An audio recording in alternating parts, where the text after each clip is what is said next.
How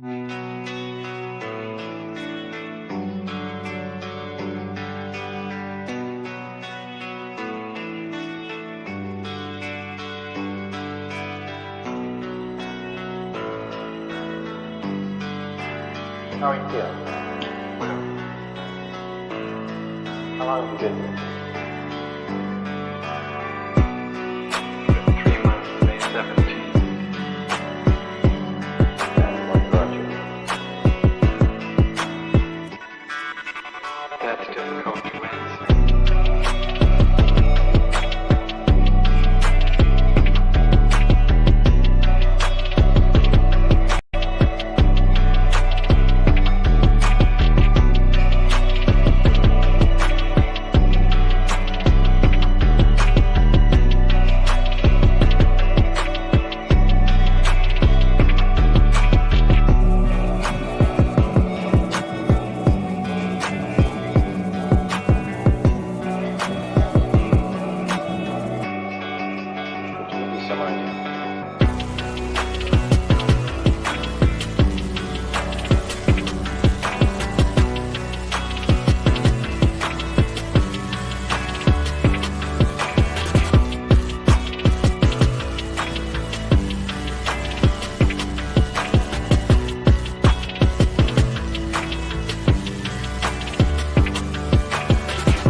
Eventually resulted in your being here in the hospital.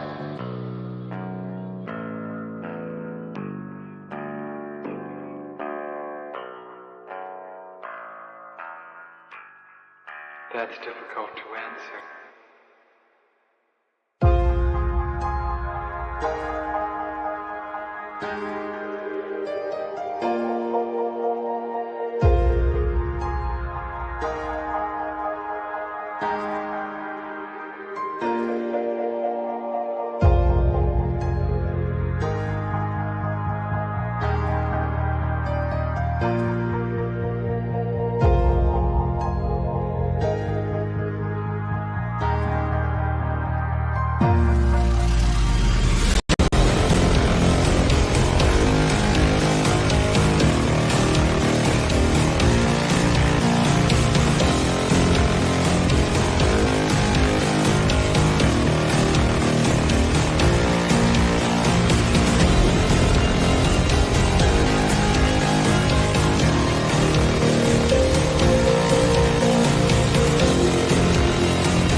Yeah, is this the end?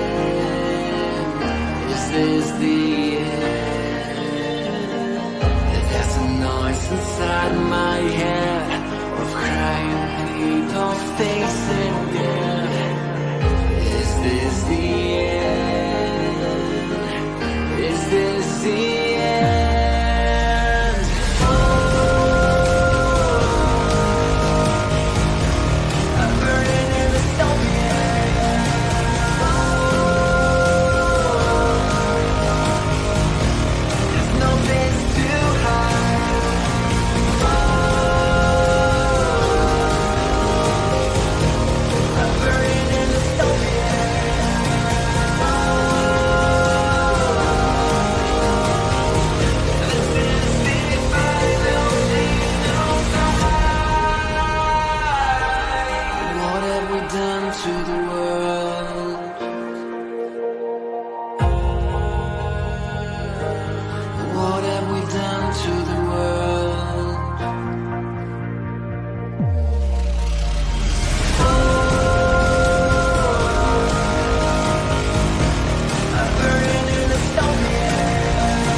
We're going to war against James Lindsay. You keep James Lindsay up at night. I got to come and visit you in his head where you live rent-free.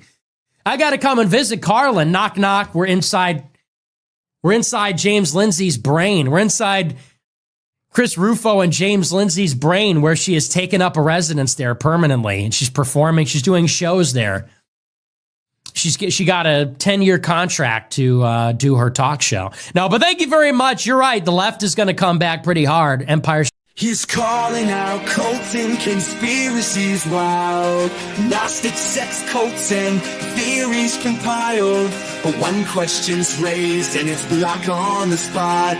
No room for dissent in the world he's got. But the crowd starts to laugh and they're starting to see a whole lot of words that just don't agree. Oh, Emperor James, are you feeling the breeze? Might wanna look down, see what's caught at the knees. He's the Emperor with no clothes, strutting around like nobody knows, shouting loud, wise, but he's bearing it all to everyone's eyes. He's the Emperor, yeah, with no disguise. Slip down by his own price. The fat is an intellectual line. Oprah's got mind control, powers divine. He's calling Saint Michael the devil in charge and telling the Catholics they got it too large. Oh, James, don't you know it's a tricky game when you're calling out folks, but you're doing the same. You say it's the truth, only you understand, but the crowd's got a mirror showing just where you stand. He's the Emperor with no clothes, strutting around like nobody knows, shouting loud, thinking he's wise, but he's bearing it all to everyone's eyes.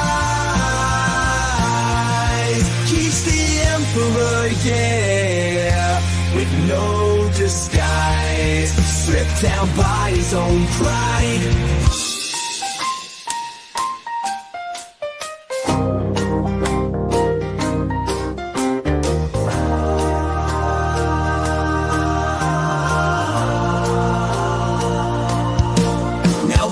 Start to fade and the truth comes around. His theories unravel like threads on the ground.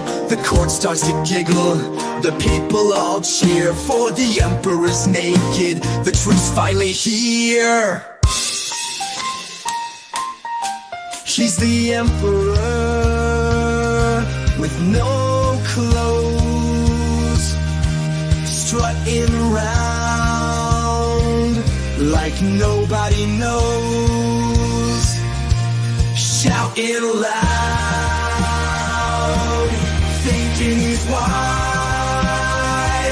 but he's bearing it all to everyone's eyes. He's the emperor, yeah, with no disguise, stripped down by his own pride. So here's to the lesson, let's give it a toast to emperors walking in nothing but boast. Join Carlin's cult and open your eyes. She's here to expose James's epic lies.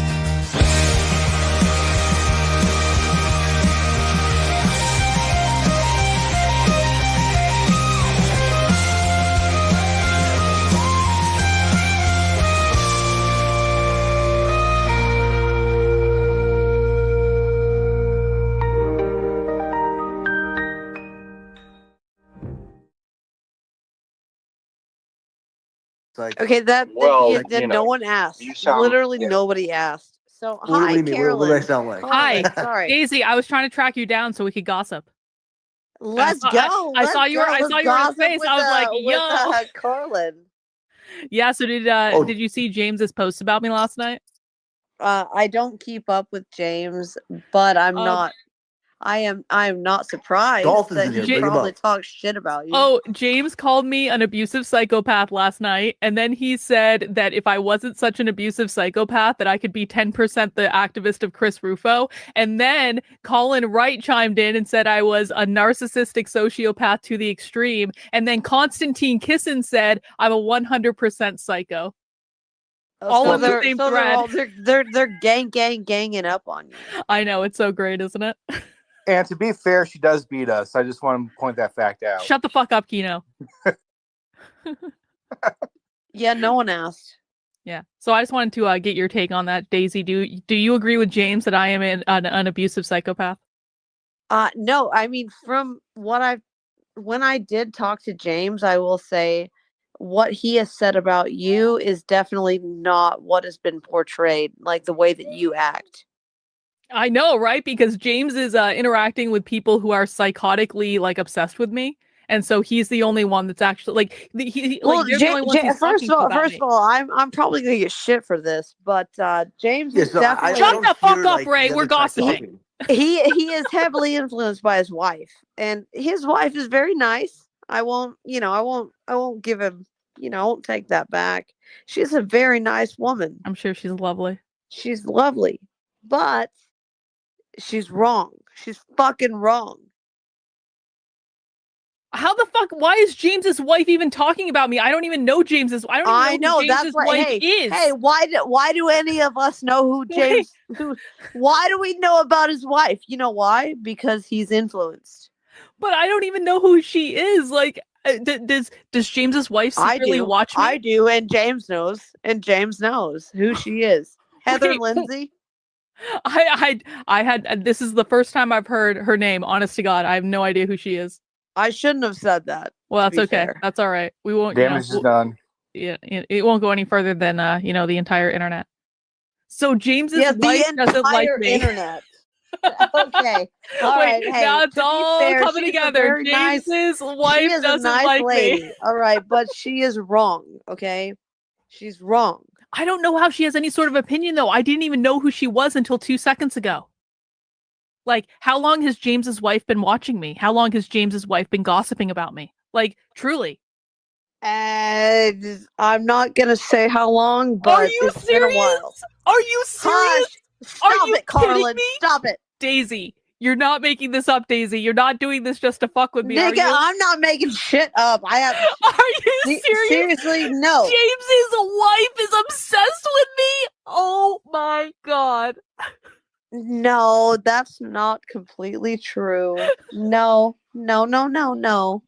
What do And I then do can I to say it make again?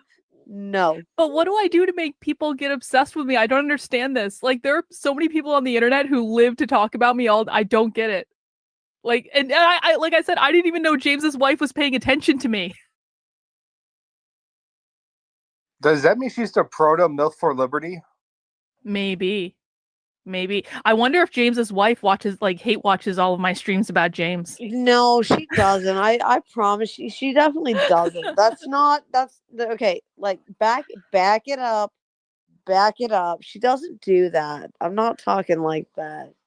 I'm not talking that way about Heather. She's very nice. I'm sure she's lovely. I just don't know who she is. Really lovely. She's a nice woman. Oh God! But, so James is calling me an abusive psychopath to 500,000 followers because his wife doesn't like me. Now, like everything is coming together now. Like, is it possible that you yell at her during one of your live streams? It is possible that I yelled at her. Yeah, that's actually extremely possible that I yelled at her during one of my live streams. If I didn't know who she was. Well, that's really weird, and now you know who she is. So, like, oops. I mean, I know her name, but I'm not gonna like stalk her or anything like that. I don't actually really care about James's wife.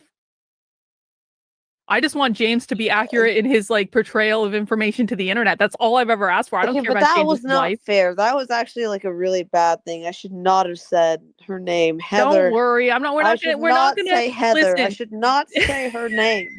You should never say that name again. I should never say Heather. Again. We're definitely not going to track down where Heather works and include her in our war against James She definitely Lindsay. didn't live in Toledo, Ohio. Since apparently this is all her fault. Yeah, that bitch definitely didn't live in Toledo, Ohio. They definitely didn't meet at a stop sign. I'm not saying anything, I actually heard that story. I think I've heard that story before. That's like the one thing I know about his wife. 100% true. Shut up. I'm just mad that he's talking shit about Catholics. That's where like you lost me. You fucking lost me. Talk about Catholics? Nope. All right. It's over. Well, and now he's trying to backtrack like he is the protector of the Catholic faith.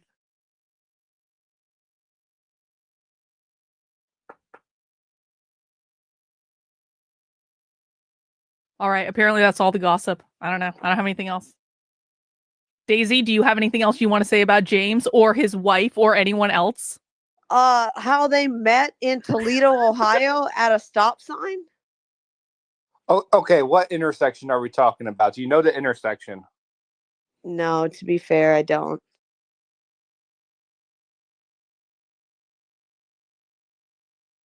Yeah, you got to give us a scoop of what's going on. Which one of us, Daisy or me? What's the question? I guess for like everybody in here that just tuned in, like what's the context? So the context is that I am in a war with James Lindsay because he's a faggot and he has lied to millions of people. And so I've been at war with him for kind of a year and we've sabotaged a lot of his stuff and he's really pissed off at us and he's telling his audience to block us. And yesterday he called me an abusive psychopath. Quote unquote, the groypers. Yeah, James Lindsay was actually the reason that I went to AFPAC because James Lindsay was so teed off about the groypers and he was pissing me off at the same time. And I was like, I'll give him something to whine about. And that was actually why I decided to go to AFPAC at the end of the day. And he did whine. He was not happy about it. But it all worked out for the better.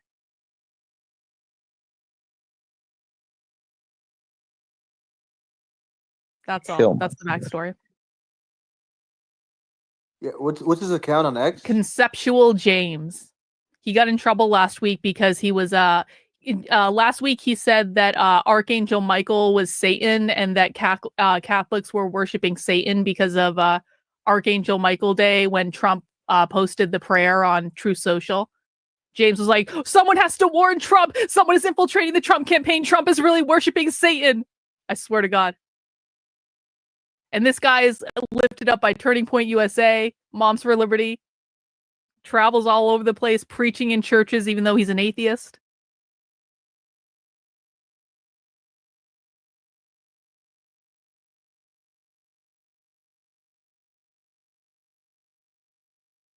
It's interesting. Yeah. I mean, you want me to dox him or No. something? I don't want anyone to do anything. Canada. I just wanted to talk to Daisy to get recon, to get some intel. That's all I wanted. I don't really have anything else to say. Fucking fuck. I'm gonna dox him. No, we're not doxing anyone. No doxing on my behalf, please. We don't need to dox him. We can just like fuck with him until he loses it. Like he's gonna lose it again. I've been working on this project for a full year. I take at least partial credit for James's epic Catholic meltdown. Yeah, we did pretty troll him pretty close to the sun a couple of times. Whenever he'd be going on live streams with other hosts. Yeah, like he would be happy to take our money, not answer our question. And we just got to keep going. I feel like this is we need to pick it up now a notch. And now I've got Konstantin Kisin and Colin Wright coming after me too. So I've got the whole classical liberal brigade. So I'm like, I'll take on all you bitches. Come on. Like, I'm not afraid of you. And they all think we're the same person too, which is fucking hilarious. Oh yeah, they all think we're the same person. Yep. What happened just blocking someone you don't like? Oh, they're all blocked, but you know, that doesn't really matter.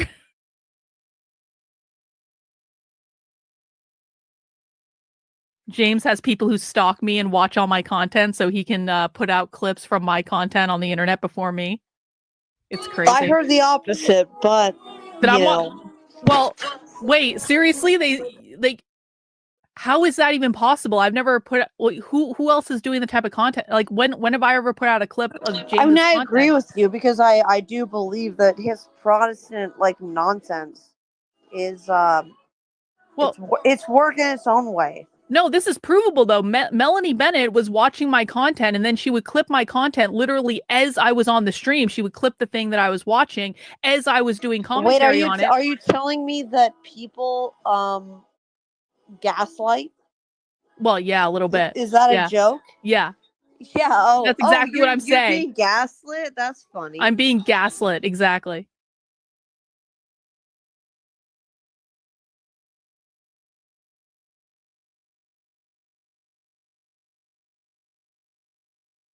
I mean, I have heard from James that, she's crazy. Oh, she's this X, Y, and Z. But I've listened to you. I don't think that's true. I think that you make a really good point, and he's kind of mad that you're pointing out those people. He's mad that I'm a better teacher than he is, and he's mad that I know what's actually going on because he has never covered the stuff I'm covering. He doesn't even know about it. First of all, I've seen the people that he works with. He works with Protestant people who are, again, like I said, Carolyn, sorry. Those are people that like they have a workshop going on. I've literally seen his emergency center provides prompt stress-free treatment. Put down the booze, Daisy. Okay, nobody asked. Anyway, by the way,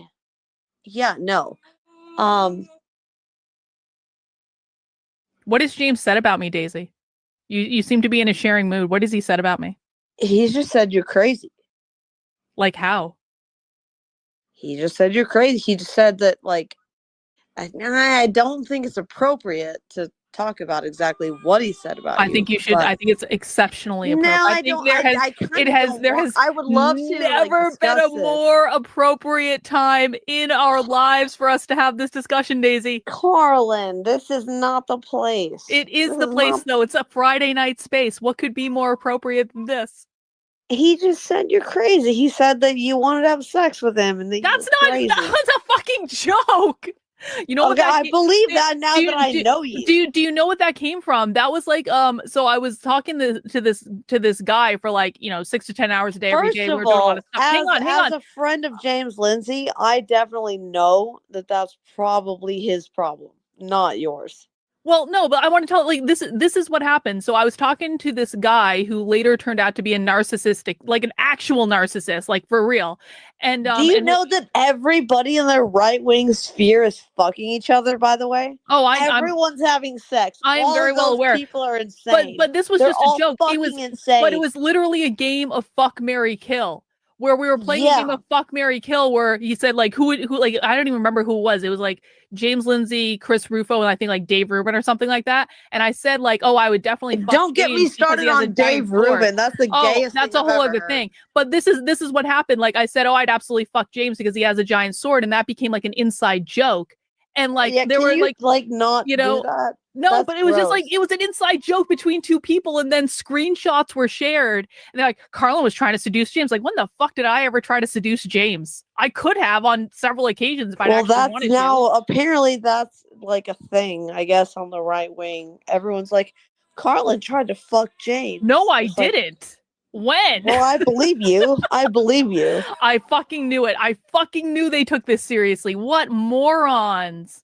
No, it was a game of fuck, marry, kill that became an inside joke, and then it was just an inside joke that got screenshotted and made public and twisted out of context on the internet. That's all it was. Why do I have, like, James' profile picture is actually like James talks about the MILFs. James openly flirted. James, by the way, flirted with me in DMs, just not for real, but just like, banter, like I've done with like a million people. Like I'm sure many of us have done with a million people. It wasn't serious or anything, but like James used to flirt with people publicly.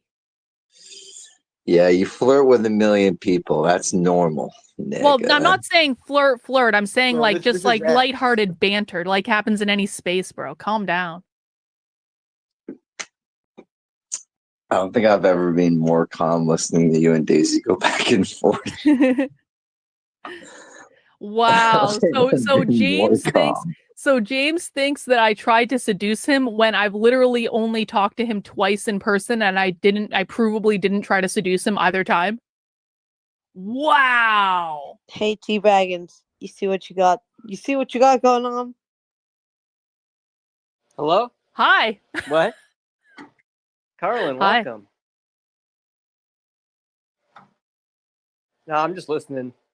Listen to the drama.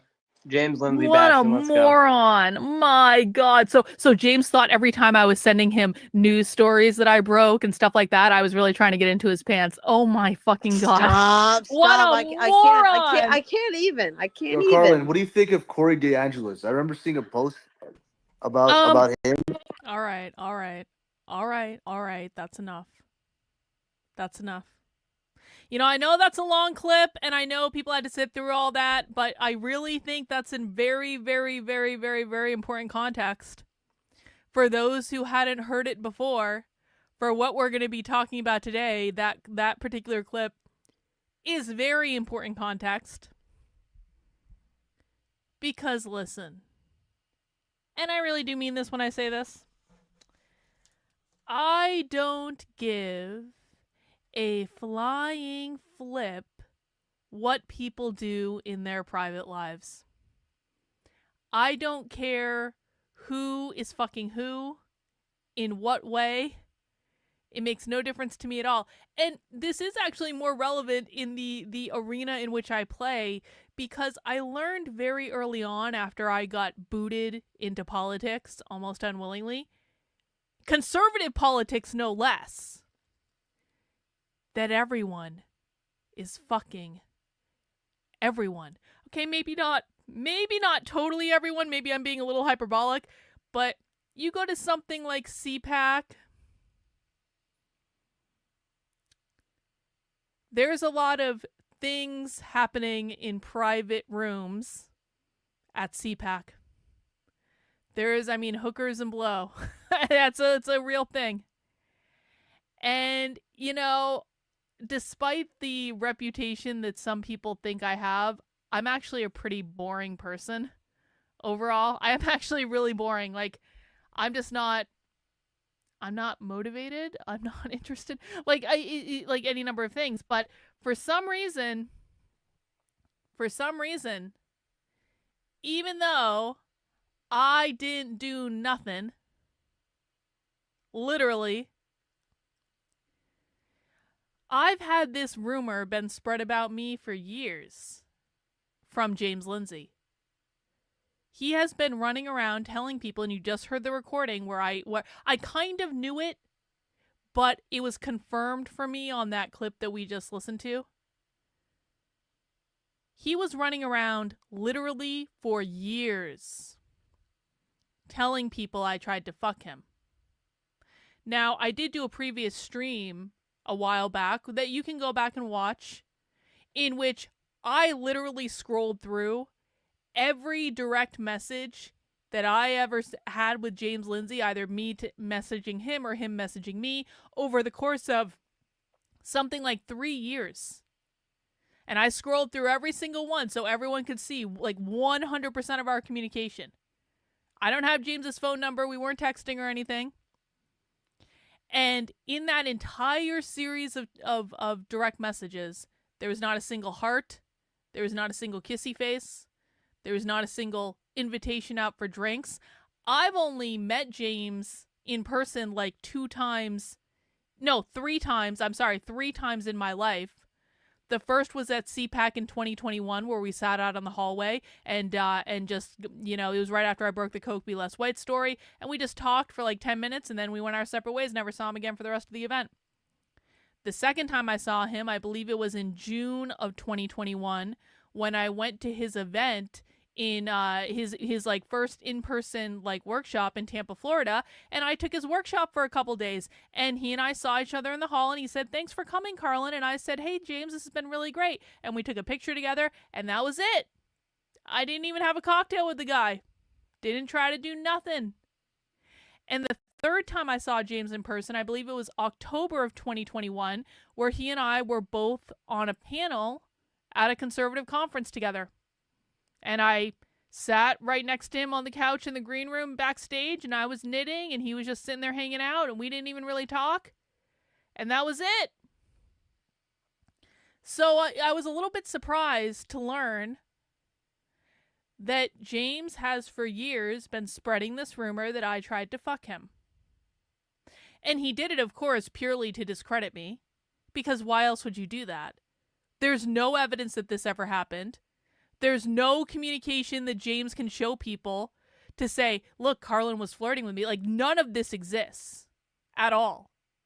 The only thing he had is I made a joke about him having a giant sword to a separate person in a private conversation. That's pretty much it. And I've had this hanging over my head for years. This is why a lot of people in the so-called anti-woke community think I'm crazy, because they were hearing this stuff from James about me, and I didn't know what was going on, because it's like, you don't know what you don't know. You don't know what's said in direct messages. You don't know what's said behind closed doors. You don't know what's said at an event you're not at. And I had some sense this was going on, because people that I previously had okay relationships with were just acting crazy. And in the meantime, in the public, people thought that James and I were friends and that we were working together when we never were. In fact, I stopped listening to James in June of 2021 after I took that workshop. I hadn't listened to his content until the end of 2023. So I stopped listening to him basically for 2 years, because I wanted to be able to do my work and my analysis and form my own opinions. So I stopped listening to other things. And so I know this is a lot of backstory to say that normally I don't give a flying flip who someone sleeps with or what they do behind closed doors in their private life. Normally it makes no difference to me at all in any way, except Except when I find out that James Lindsay is in an open relationship with his wife, and that apparently he's been, well, fucking the MILFs for Liberty at conservative events. And when I say that, I actually do. So it's funny. I had gotten some inkling that James was doing this stuff at events. I had some sense of it just because you hear rumors, right? You hear rumors. But I never put that stuff out there because, quite frankly, I don't actually think someone's private life is anyone's business, except when people are lying about my private life.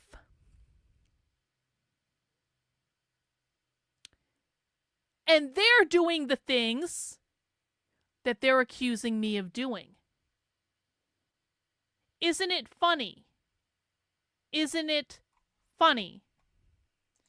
Let me just take a couple super chats. James Lindsay, liar, liar, pants on fire, or around the ankles, as it were. Yep. Nuji says, Carlin, what do you think about Facebook firing all their fact checkers and implementing community notes?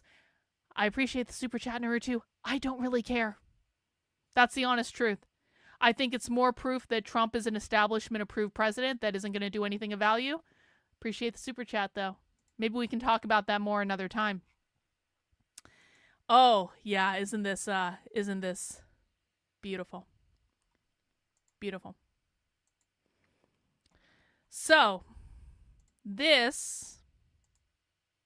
her account is private now, but it wasn't always private.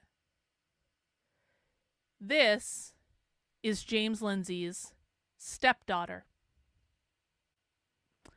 We know this is James Lindsay's stepdaughter because she has identified herself multiple times as James Lindsay's stepdaughter, and not just today. She has been identifying as James Lindsay's stepdaughter for a long time publicly. It's just that people started paying attention today. And I want to be very clear. I don't think anyone should bother her. I don't think that she understands what she's stepped into, releasing the information that she has. So I think everyone needs to leave James's stepdaughter alone. Be nice. Don't harass her. Like, it's just not a good look. Because really, she seems very inexperienced with what the internet is. And I have a sense of what she's about to experience. And it's not fun. Because everyone on either side is about to start coming after her. Whether they're James fans or they're James haters. And to me, this seems like the mistake of a young girl. Maybe she's not a young girl, she's 28 years old. I know that because she posted it. But she doesn't realize what she's done. I promise you, she doesn't realize what she's done. And she's going to get some blowback from this, and that sucks. But before she privated her account, she posted a whole bunch of things, and I actually have some tweets loaded from before she privated her account that I can't reload those now because they'll go away. But let me just walk you through. Let me just walk you through this thread. Let me just walk you through it because I posted screenshots. You always take screenshots. So this is a person asking her questions about James. Does your stepdad have biological children? Is he married to your mother? Does your mother date other men? Do you have an OnlyFans? So she says, no, James does not have biological children. Yes, James is married to her mother. No, her mother does not date other men. And no, she doesn't have an OnlyFans. So then this person asks, well, if your mother's not dating other men, then how is it an open relationship? And she says, they are both welcome to see other people, but only my stepdad does. I've been no contact with them for 3 years, so I don't know if that's changed. Here she says, my mom only has eyes for him. He's the one partaking in the open marriage, hence why I said it was one-sided. And then this person responds, if, and that's a big if, that's true. That just means he's pathetic shithead instead of a pathetic dweeb. And then she responds, my mom used to spend a lot of time talking to me about their open marriage. More than I needed to know, to be honest. But it's true. Once James got famous, lots of young women were barking up his tree and probably still are.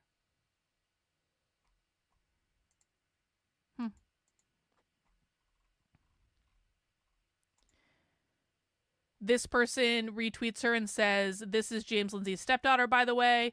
And this is just showing that she did at one point have an OnlyFans. Now, again, I'm not judging her. Like, I think everyone should be able to do what they want. I'm just pointing out that James Lindsay's stepdaughter at one point did have an OnlyFans.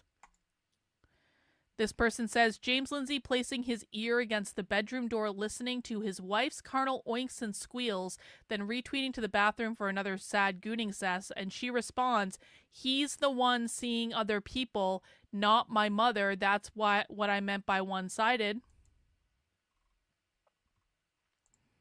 This person says, he's your stepdad and your mom is in an open marriage with him. Holy shit. She says, the open marriage only started in like 2020 though, not my whole life. So it kind of seems that according to James Lindsay's stepdaughter, the open marriage started after James started getting famous among the conservative commentator class. Isn't that interesting? This is just a fun fact. James Lindsay's stepdaughter's a leftist. So there's that. Calling Donald Trump a fascist right there. This is how she outed herself to the internet, where she found someone who made a video of James hanging himself, which is awful, and I disavow all that, and no one should avow that. That's bad and wrong and horrible and shouldn't have been done. And she retweeted it and said, someone really took the time to make a cartoon of my stepdad hanging himself. Disavow. When this person tweeted a video of James with his sword in the driveway, she responded, he's my stepdad. Believe me, I've watched him do this more times than I can count. LK, at work, buried in paperwork, glue. Yeah, I know you always show up for the gossip, LK. You always show up for the gossip. This is just James talking about her back in 2020. So these are posts that James said in 2020. You can see she responded here. James said, I voted for Clinton and super proud to take my bisexual daughter with me on the occasion. What now? And then she said, we checked out chicks' ass together. So James was checking out women with his bisexual stepdaughter. And she responds saying, I'm the bisexual stepdaughter. This is James and his wife.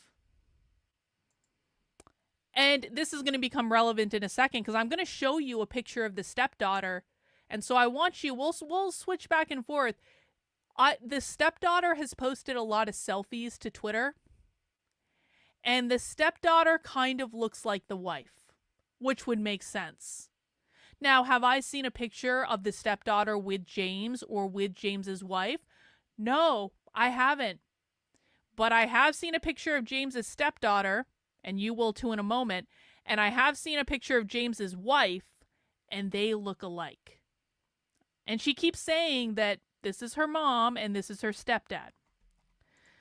So this person posted this picture of James and his wife and says, James is a fat idiot with an uggo wife. I don't think she's uggo. I think she's...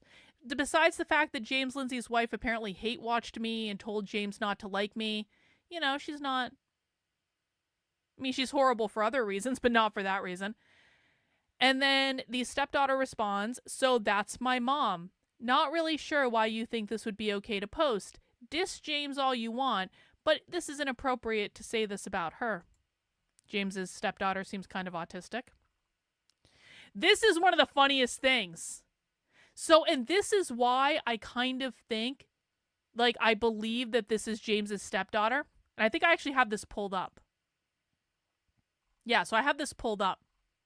So you can see the stepdaughter posted this on March 22nd, 2024. So this is not just someone coming out of the woodworks and all of a sudden one day saying that James Lindsay is their stepfather. She's been saying this for a long time. She's been posting his stuff, but people just didn't notice because she wasn't really saying, like, she wasn't saying anything that was relevant in the conversation, so no one noticed, right?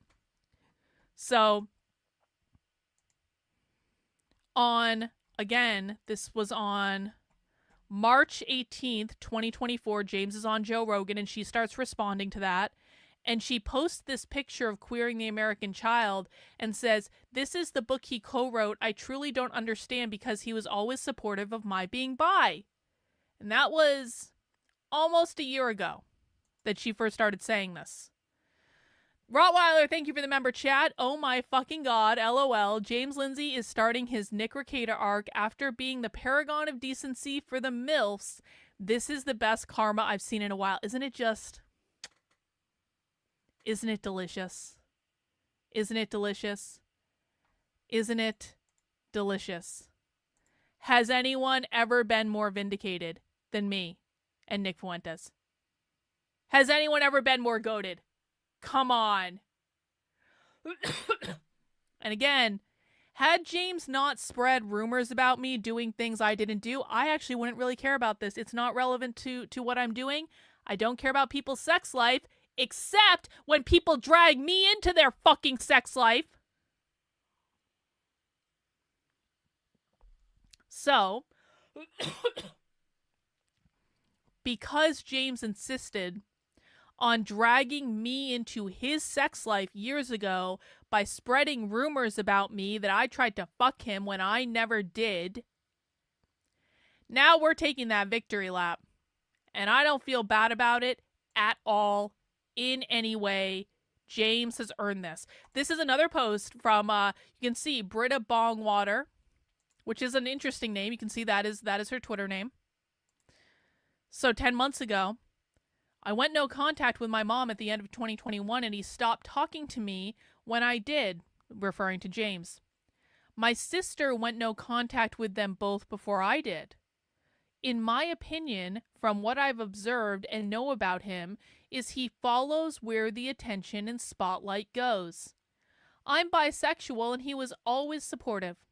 He was liberal-leaning for as long as I can remember. We were very proud of him for the grievance studies, but he began to get attention from it, and the more he got, the more he changed.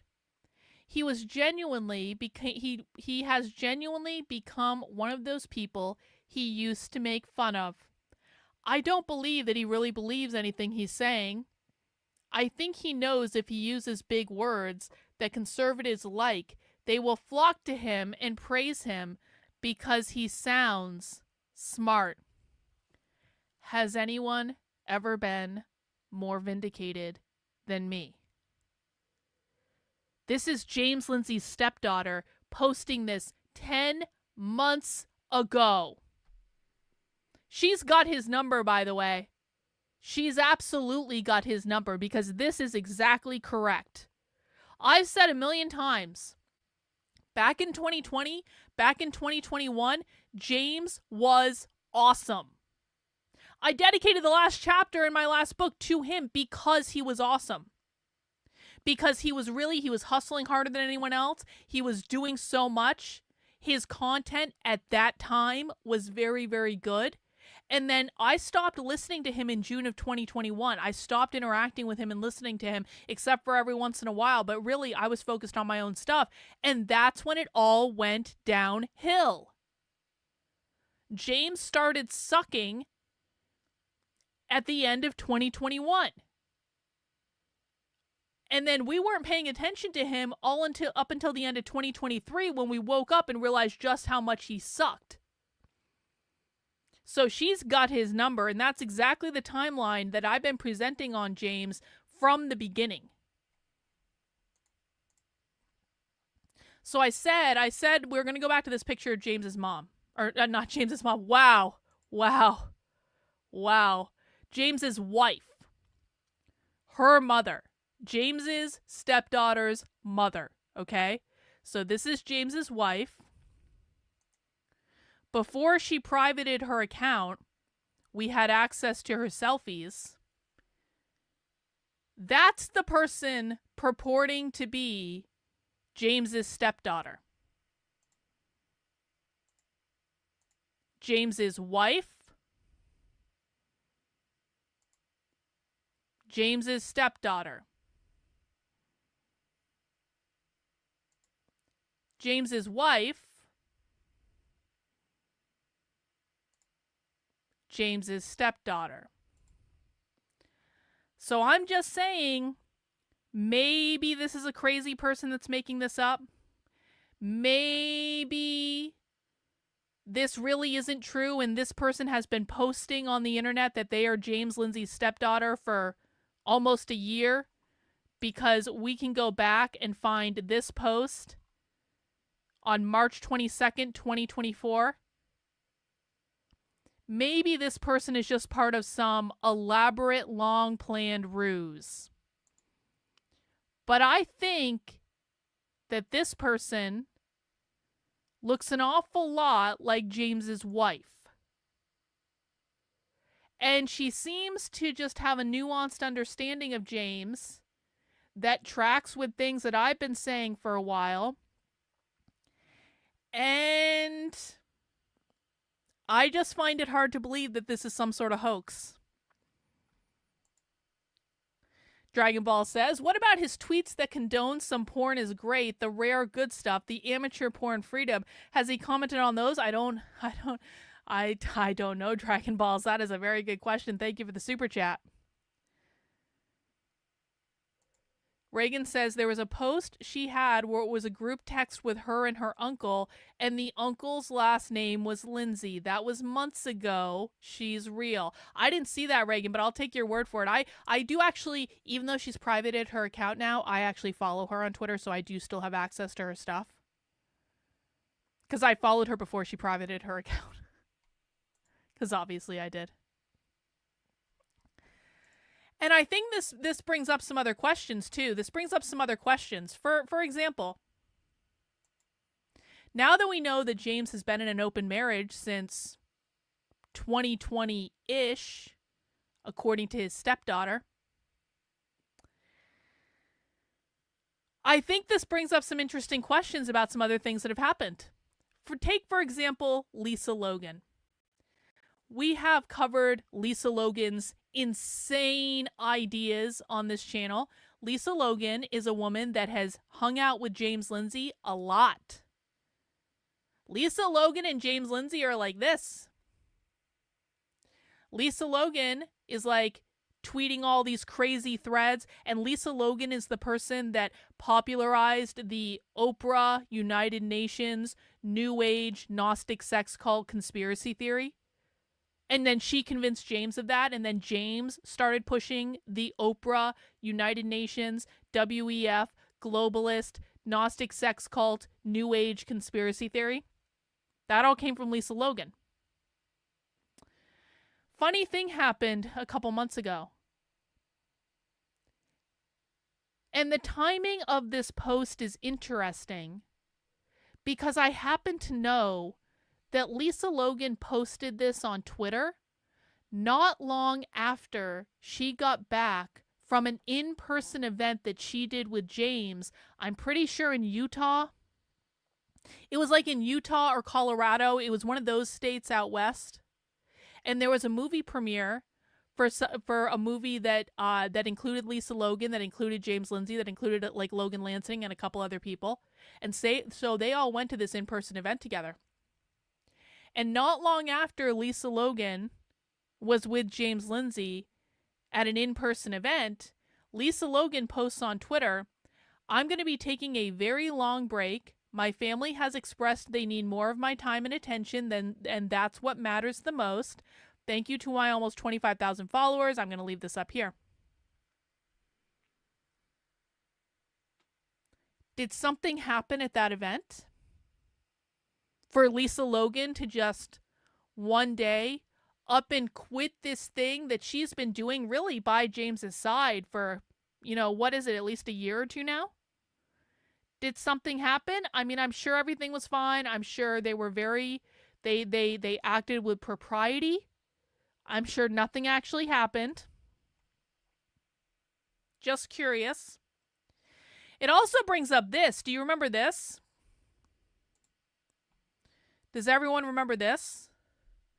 This is from an event that James did in like 2021, in which he was with this woman who at one point was in Battlestar Galactica, and that's really all I know about her, except the other thing that I know about this woman is that she was in the Nexum sex cult. She was a very high-ranking person in the Nexum sex cult. And in fact, when Keith Raniere, who was the leader of the Nexum sex cult, got sentenced to prison, that woman was still defending him. She's literally associated with a sex trafficking ring in the form of the Nexum sex cult.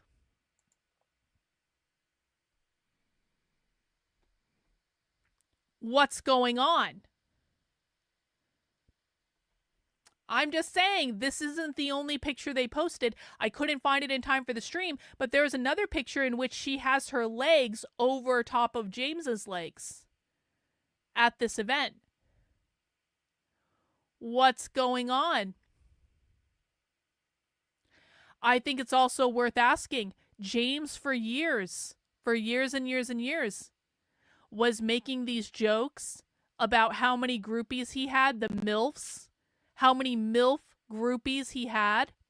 How many people in Moms for Liberty has James Lindsay fucked? You guys remember Moms for Liberty had their own sex scandal. What was it, last year? In which one of the founders of Moms for Liberty, it came out that she was having some threesome-like affair with her husband and another woman. And this was a big scandal in Florida politics because the husband was like a high-ranking person in the Florida GOP, and the wife was the co-founder of Moms for Liberty. And all of a sudden, it comes out that they're having this ongoing threesome affair thing. How many other MILFs has James fucked? And I'll tell you what, too. When this news started coming out earlier today, I'm going to tell you what. I got a message from a friend, and I'm not going to give you the person's name. I'm not going to tell you who this woman is. But I got a message from someone that I trust saying, effectively, James was at an event with Kyle Rittenhouse. And I'm not going to tell you what state it was in because that could give away the person's identity. And there were eyewitnesses of a older blonde woman going into James's bedroom after she got really drunk at the event. And afterwards, and there were people who saw her leave the next morning. And apparently there's a picture of her doing the walk of shame. I'm not going to tell you who this person is.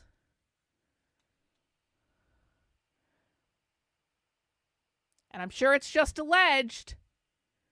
I'm just saying that when James was talking about all his MILF groupies,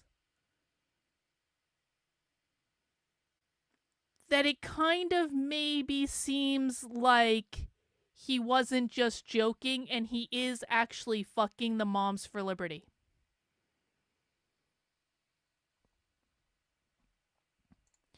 James is doing what James normally does. And he is responding to this. He is responding to his stepdaughter posting about his open marriage on Twitter. You can't make this shit up. James is blaming the woke right for his stepdaughter, who, by the way, is a leftist. James is blaming the woke right on people exposing, well, not even people, his stepdaughter exposing that he is in an open marriage and that his wife's not fucking anyone else, but James is. And there was a reply to this that was just so great. This person says, "Yes, James, yes. monogamy is the woke right.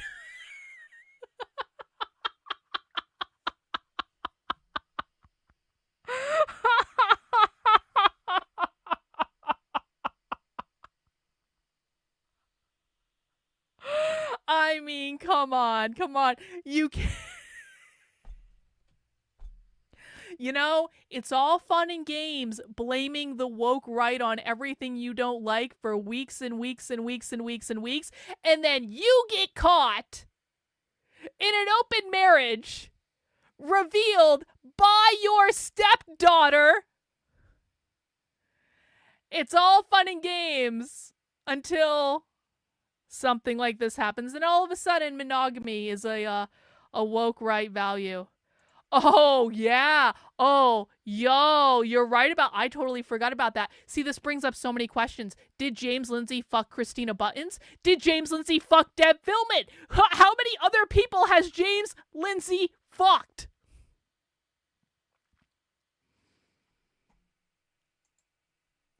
Not that this is any of our business, except when James projects his bullshit onto me and then it becomes my business.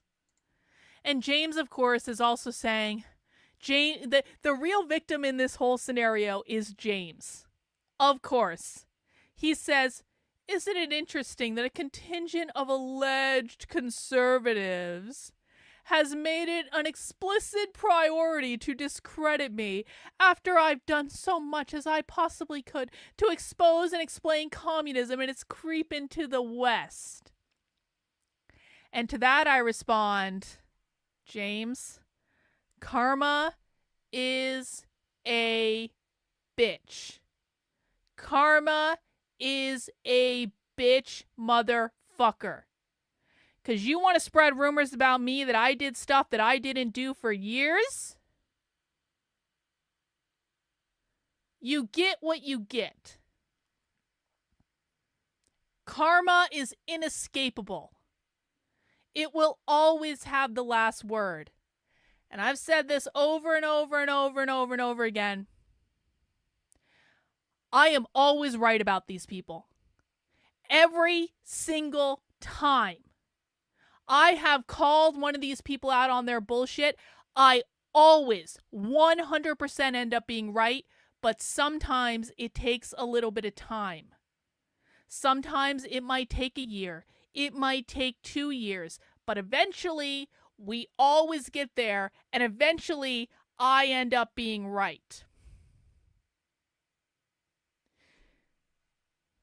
And I have to say, I'm just reveling in this moment, reveling in the glory of this time.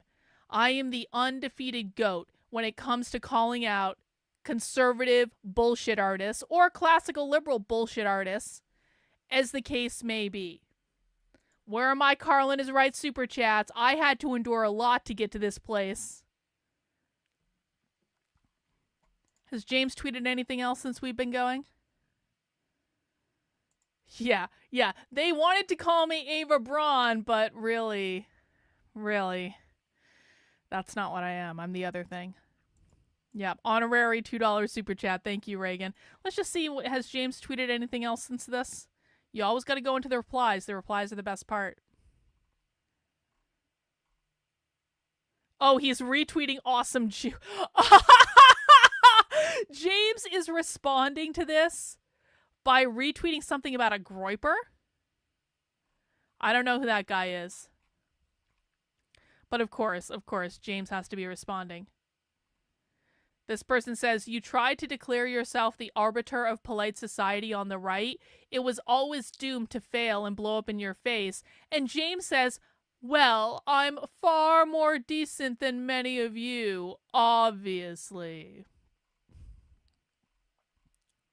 Retweeting Michael O'Fallon.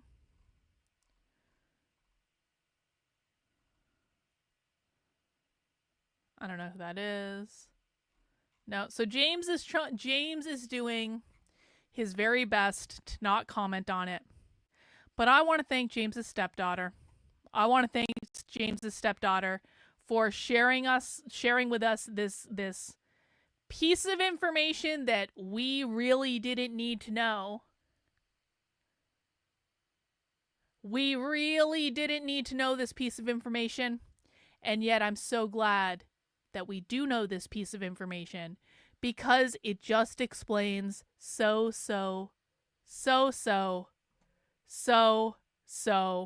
much. So that is the tea on James Lindsay. And now I thought we could get down to business. We've had our dessert first, and now we're going to eat our vegetables second.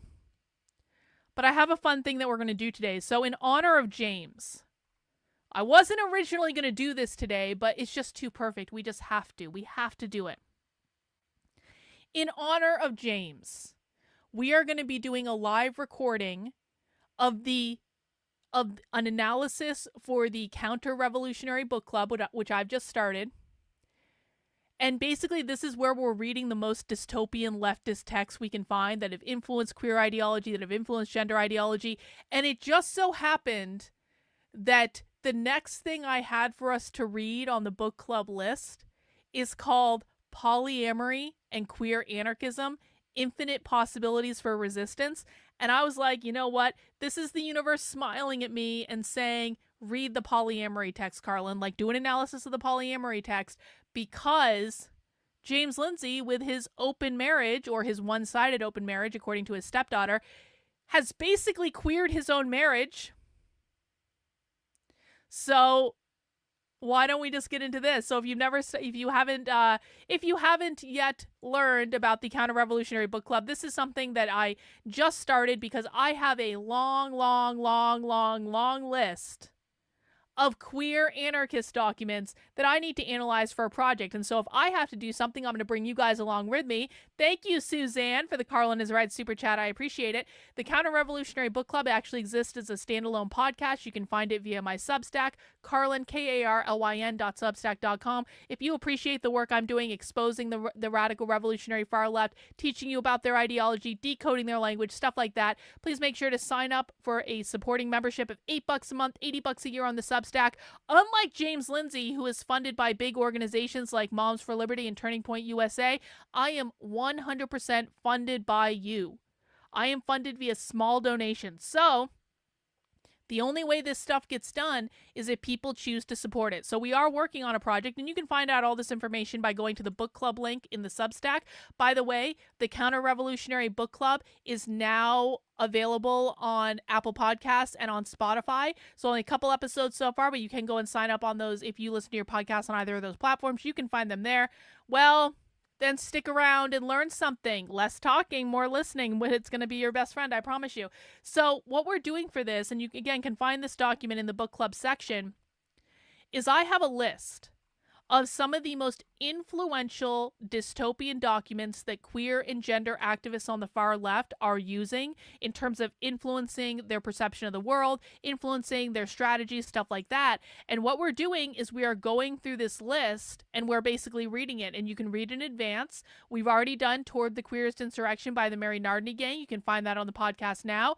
Next up, we're moving to Polyamory and Queer Anarchism, which explores the intersections of polyamory and queer anarchism, challenging traditional relationship structures.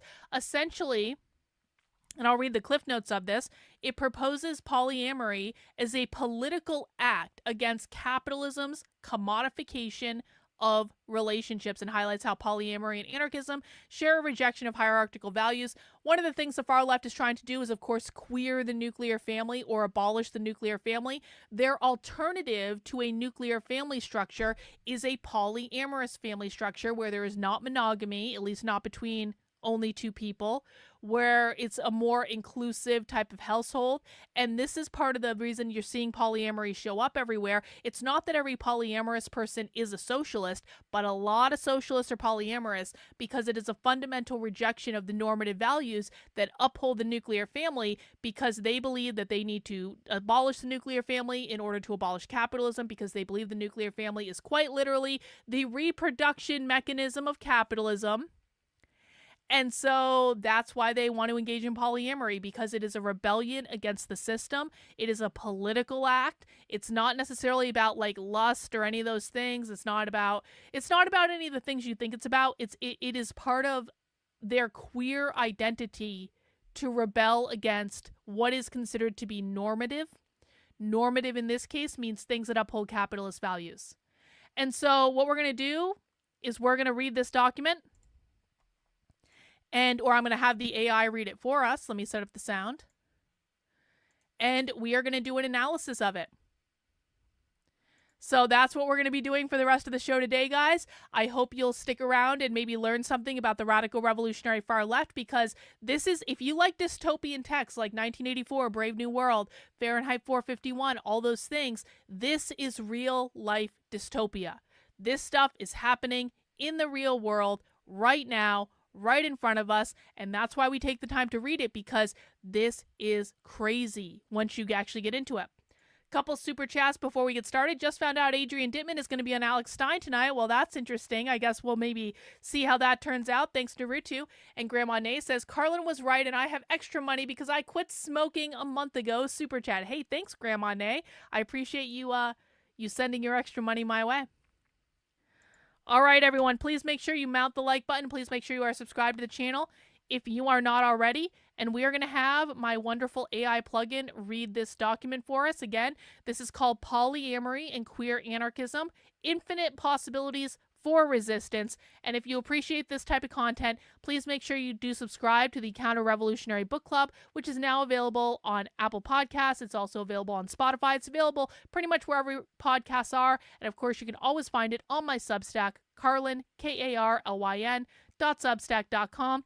This document was written in 2012, so it was written before gay marriage was legalized. We always have to make that distinction because there was a transition before and after gay marriage was legalized in which queer activists started being more aggressive in their tactics. And so we always have to know, was this before the legalization of gay marriage or was it after? Just because that does make a difference in terms of some of the language that you're going to hear and things like that. I don't understand, how is being queer and polyamorous, so you're not using the right word, that would be the first place to start. So if you don't understand how being queer and polyamorous, not polygamous, polyamorous, facilitates anarchism, you've come to the right place. What you need to do is sit back and listen, because this document is going to explain how being queer and polyamorous facilitates anarchism. That's the entire point of the exercise. So sit back, kick up your feet, and we're going to read this document.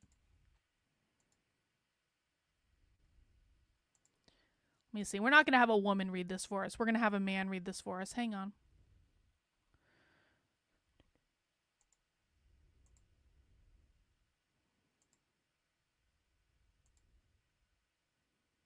Play.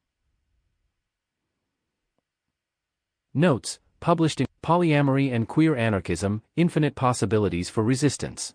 Queer and Anarchist Intersections.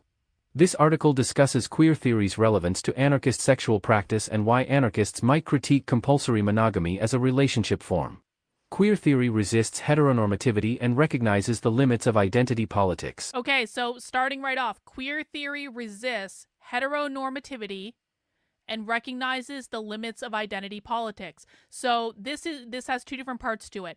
When they're talking about resisting heteronormativity, this is why I brought up specifically that this was written before gay marriage was legalized, because after gay marriage was legalized, it was no longer just about heteronormativity. Now they also had homonormativity. And we saw this in the previous document, Toward the Queerest Insurrection, that we analyzed, because in that document, they were explicitly critical of gay people that chose to participate in monogamous marriage. In fact, they were actually campaigning against gay marriage getting legalized. Most leftists, most far-left queer activists did not want gay marriage to get legalized because they didn't want gay people assimilating to the values of straight people. So when they're saying heteronormativity, now they would probably just say normativity, which normativity means norms that uphold capitalism. But back then, because this was prior to gay marriage being legalized, they were saying heteronormativity. That's just a language note that people need to be aware of. Secondly, they're saying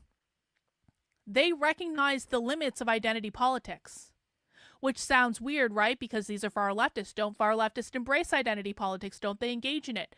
Well, not queer activists.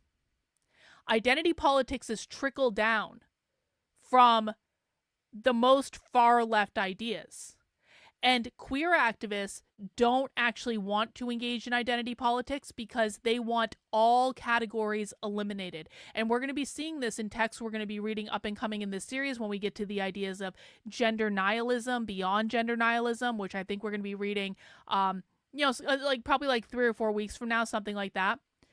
And those texts argue explicitly to eliminate all categories. So if you eliminate all categories, you can no longer play identity politics because identity ceases to become a thing. This makes sense when you think about that far left queer activists are collectivists. They're not individualists. They don't believe in individualism. When you're playing identity politics, that is at the end of the day about your identity. It's about your unique identity markers. And so that is actually a sign of individualism. In eliminating those identity markers, you make it easier for people to assimilate to collectivism. Let's continue. Queer theory resists heteronormativity and recognizes the limits of identity politics. The term queer implies resistance to the normal, where normal is what seems natural and intrinsic. So it's saying there too, the term queer is resistance to the normal. The normal are norms that uphold capitalist society. So they're telling you flat out, this is not about being gay, it's not about being trans, this is not about identity. Being queer is a political affiliation that is about resisting what is normative or normal. Heteronormativity is a term describing a set of norms based on the assumption that everyone is heterosexual, gendered as male, female, and monogamous, along with the assumed and implied permanency and stability of these identities. Queer theory also critiques homonormativity. Oh, there it is. Back in 2012, even before gay marriage was legalized, they're talking about homonormativity. So again, it's not about being gay or straight, because if you're a gay couple and you get married and you exist in a monogamous relationship and you buy a house and have a white picket fence and kids and a dog and a car and a corporate job and all that stuff, you're considered to be engaging in homonormativity, which is just normativity for the gays. Queer theory also critiques homonormativity, in which non-heterosexual relationships are expected to resemble heteronormative ones, for instance in being gender-normative, monogamous, and rooted in possession of a partner. Well, okay, so a person in the chat is asking, if I'm straight, can I be queer? Yes. Yeah. Anyone can be queer. The only thing you need to do to be queer is to say that you are queer, because queer is a political affiliation. It is not about your identity. That's why they say explicitly they are recognizing the limitations of identity politics, because they don't want to play identity politics. This is not about your identity. It's not about your sexuality. It's not about your gender. It's not about any of those things. It is a far left political affiliation. You can be a straight, white, cisgendered man and still be queer if you declare that you are. Queer theory also critiques homonormativity, in which non-heterosexual in this way, queer theory and practice resists the expectation that everyone should have a monogamous, cisgendered, heterosexual relationship form. So for the question earlier, what does polyamory have to do with queer? Queer theory resists having a monogamous relationship, because having a monogamous relationship is the foundation of the nuclear family. And so if they want to eliminate the nuclear family, they have to queer the type of relationship to create a different structure. In Anarchism, Post-Structuralism and the Future of Radical Politics, Saul Newman distinguishes anarchism from other radical political struggles. Newman conceptualizes emerging anti-capitalist and anti-war movements that are anti-authoritarian and non-institutional as anarchist struggles. So that definition is important, because listen, there are anarchists on the right and the left. In my heart of hearts, I'm an anarcho-capitalist. I don't believe the government should exist. I think the government makes everything worse. I like private property though. I want to keep private property. I just don't want the government. I want to enforce my private property with things like guns and cannons and all sorts of things that I can shoot people with if they try to take my stuff. That's what I want, okay? But anarchism also exists on the left, where you have anarcho-communists. Most far-left queer activists are anarcho communists in that they don't believe the government should exist. When they say the government, they don't believe that no government should exist. They're talking about the capitalist U.S. government because they think that our government, our entire system, is based on capitalism. They think the Constitution is a capitalist document, and so they want the abolition of the capitalist government. They also do not want private property. That's what communism is.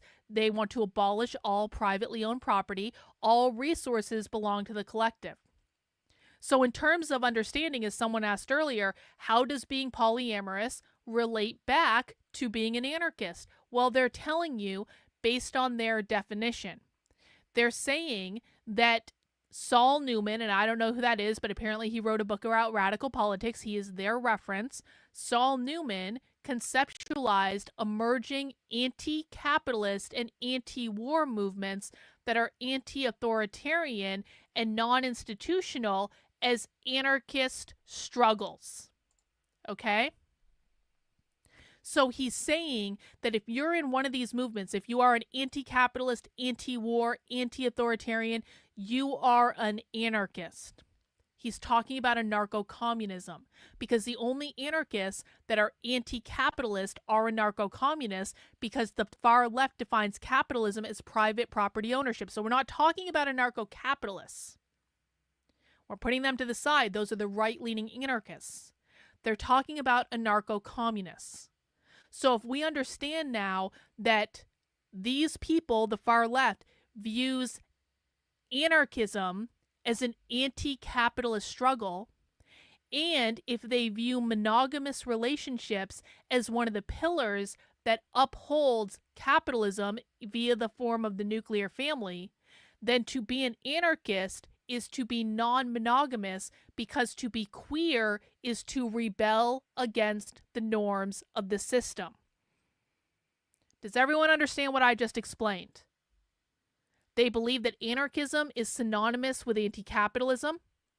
They believe that monogamy is synonymous with capitalism because it upholds the nuclear family and perpetuates the nuclear family. The nuclear family is the literal means of production of capitalism via something called social reproduction theory, which says social systems will reproduce themselves until they are disrupted.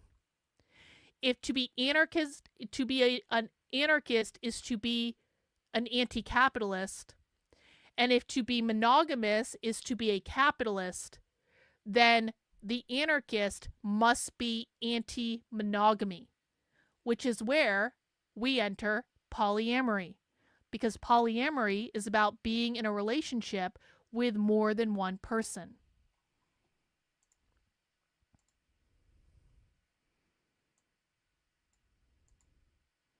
Newman conceptualizes emerging anti-capitalist and anti-war movements that are anti-authoritarian and non-institutional as anarchist struggles. 2. He describes these movements as those that resist the centralizing tendencies of many radical struggles that have taken place in the past. They do not aim at seizing state power as such, or utilizing the mechanisms and institutions of the state. 3. Anarchism is to be understood here as resisting institutionalization, hierarchy, and complete or partial political assimilation into the state. Okay, so again, we have anarchism is to be understood as resisting institutionalization, but the thing that jumps out to me is hierarchy. Hierarchy. The far left believes that capitalism, private property ownership, creates all hierarchy. Hierarchy is when some people have more private property than other people. The people who have more private property, more resources, more money, etc., they are the oppressors, they are the bourgeois, they are the capitalists. The people who have less private property, less money, less resources, they are the oppressed, they are the proletariat, they are the worker.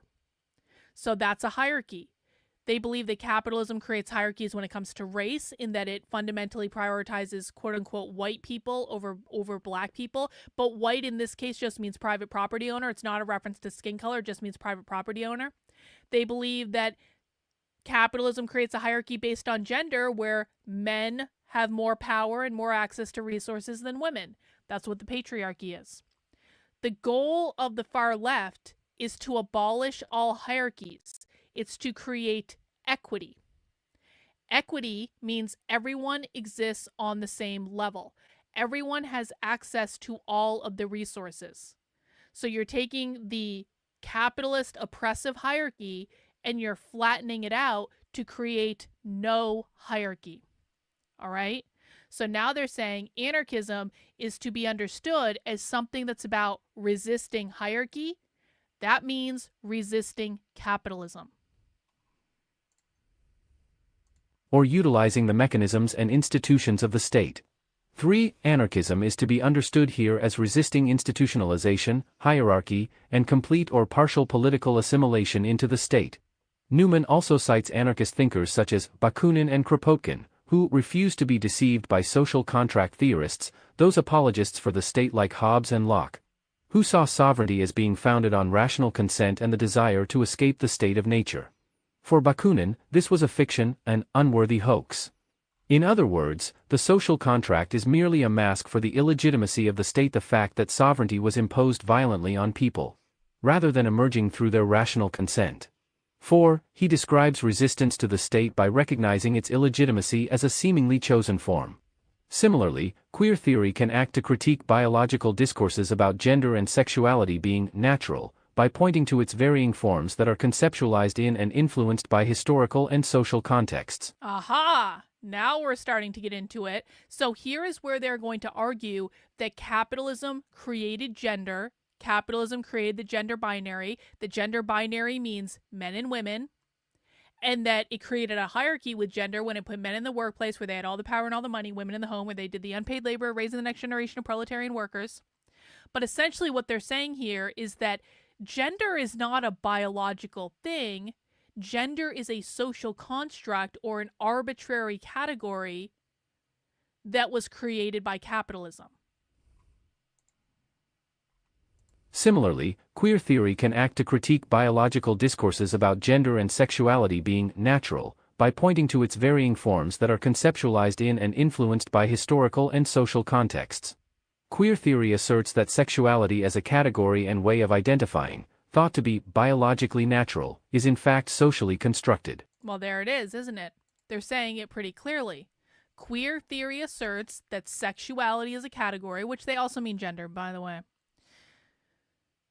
as a category and a way of identifying is not biologically natural. You're just putting yourself in a social construct that capitalism has created for you. Queer theory asserts that sexuality as a category and way of identifying, thought to be biologically natural, is in fact socially constructed. This is demonstrated by the ways that homosexual and sex as biological categories came to be created. In the later 19th century, the term homosexual emerged as a way to define an identity for those who engage in same-sex sexual acts. Homosexuality as a term arose as a way to define heterosexuality, thus pointing to its socially constructed and unnatural origin. Oh, Biological. Isn't that interesting? They're saying that homosexuality is essentially that homosexuality was an artificially created category to be the opposite of heterosexuality. Heterosexuality in this context being what's normative, homosexuality in this context being the opposite of normative. Biological and medical discourses about gender and sexuality shift historically. In Discovery of the Sexes, Thomas Laqueur notes how sex was constructed for political and not medical or scientific reasons, sometime in the 18th century. 5 organs that had shared a name, ovaries and testicles, were now linguistically distinguished. Organs that had not been distinguished by a name of their own, the vagina, for example, were given one. 6 female orgasm and its role, if any, in conception were also debated as a contemporary issue. Sexual difference became a way to articulate a hierarchy of gender where women are viewed as inferior to men. There it is. That's the patriarchy. So when they're saying sexual difference, they're referring to gender difference, okay? So they're saying flat out, sexual difference became a way to articulate a hierarchy of gender where women are viewed as inferior to men. What did I say earlier? The left believes that capitalism created the social constructs of gender. They created the gender binary being men and women. These are socially constructed categories that are not based in biological reality, but instead based on creating a power system in which men are on the top because they have access to all the resources and all the money, and women are on the bottom doing the unpaid labor of raising the next generation of proletarian workers in the nuclear family. This is called the patriarchy. So they're saying exactly the same thing that I just explained to you a moment ago, in that there are these artificial categories that are created based on what they're calling sexual difference as a way to articulate a hierarchy in which women are viewed as inferior to men. That's the patriarchy. Sexual difference became a way to articulate a hierarchy of gender where women are viewed as inferior to men. This model of sexual difference is, Lacan writes, as much the products of culture as was, and is, the one-sex model. 7. This transition is demonstrated in instances such as when de Graaff's observations yielded the claim that female testicles should rather be called ovaries. 8. 18th-century anatomists also produced detailed illustrations of an explicitly female skeleton to document the fact that sexual difference was more than skin deep. 9. In this one-sex model, the male body is the norm against which other bodies are compared. This model problematically assumes that biological difference creates a normal social difference. So as we talked about the idea that normativity is about upholding societal norms, right? And so when they're saying normativity, they essentially are saying whatever holds the power structure, whatever is on top of the hierarchy, that is what is considered to be normal, and everything that is created that is on the bottom of that hierarchy is the how am I going to phrase this? The socially constructed opposite of the normal. So you have men who are on the top, you have women who are on the bottom. You have, according to them, heterosexuality on the top, at this time, homosexuality on the bottom, except if you're a homosexual in a monogamous two-person relationship, and then you're considered to be the oppressor because that is homonormativity. Because you're engaging in normative values, even though you technically should be on the bottom of the hierarchy, but you're engaging in normative values. However, Lacan destabilizes this idea of sex as a natural category that points to significant biological differences, and instead posits that the construction of sex is influenced and shaped by a hierarchy of gender and political impulses. Hierarchy of gender class politics and beyond. Impulses. Queer theory denaturalizes hierarchies of gender, sexuality, and political influence. So there it is again. Queer theory denaturalizes hierarchies of gender, sexuality, and political influence, and is a valuable tool for anarchist practice. So what they're saying is, capitalism created hierarchies. Queer theory wants to denaturalize those hierarchies, which means that everyone's at the same level. So queer theory wants to eliminate these socially constructed categories in order to create a society without these socially constructed categories, which is a society based on equity. Equity is code for Marxism. Queer theory denaturalizes hierarchies of gender, sexuality, and political influence, and is a valuable tool for anarchist practice. Queer theory questions what is normal and what creates hierarchical differences between us, opening up new sites of struggle outside of class politics alone. From feminist theory emerged the idea that gender is socially and not biologically constructed, and therefore not innate, natural, there it is, stable or essential, to someone's identity due to their biology. Instead, gender is a product of social norms, individual behaviors, and institutional power. So there's where they're starting to change the terminology into gender now. They're saying that gender is something that came out of feminism. Feminism was everything, of course. Gender is socially constructed. Gender is not biologically constructed. Therefore, gender is not innate. It is not unchangeable. And it is not due to someone's biology. Instead, they're saying gender is a product of social norms created by capitalism, individual behaviors, and institutional power. Anytime you have a reference to power, that is also a reference to capitalism, because the people who have access to all the resources, the people who have access to all the private property, they're on the top of the hierarchy. That means they control all the power because they have access to all the resources and all the money. So again, they're telling you, gender is a social construct. It's not grounded in reality at all. Stable or essential to someone's identity due to their biology. Instead, gender is a product of social norms, individual behaviors, and institutional power. Gay-lesbian studies added to the discourse around gender and sexuality by introducing homosexuality and LGBT identities as areas to be queried. Following the work of feminist theory and gay lesbian studies, queer theory understands sexuality and sexual behaviors as similarly socially constructed and historically contingent. Queer theory allows for a multiplicity of sexual practices that challenge heteronormativity, such as non-monogamy, BDSM relationships, and sex work. Oh, there we go. So here are the things that are, so when they're saying heteronormativity in this case, they're referencing a monogamous two-person committed relationship. And their ways of queering that relationship are with non-monogamy, polyamory, BDSM. How often do we hear about BDSM when it comes to queer theory? And sex work, which is another thing that we haven't covered yet. But socialists, far leftists generally do believe in sex work. They generally promote sex work. So that, again, is one of their ways that, again, they're pushing back on normative values.